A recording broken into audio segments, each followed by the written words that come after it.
Korban akhirnya ditemukan 30 km dari lokasi pertama korban hanyut di sungai.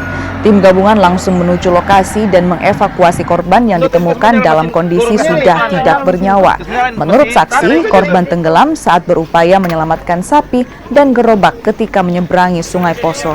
Namun karena kondisi arus sungai yang deras, korban hanyut terbawa sungai. 9 hari pencarian yang dilakukan oleh warga desa Sulewana secara khusus. Pada hari yang ke-9 ini ditemukan oleh warga desa Pandiri. Kebetulan warga desa ini menuju kebun, sehingga atas informasi dari saudara ini yang kami belum sempat mengetahui nama dan identitasnya, melaporkan ke kepala desa Pandiri, sehingga informasi itu yang diteruskan kepada tim.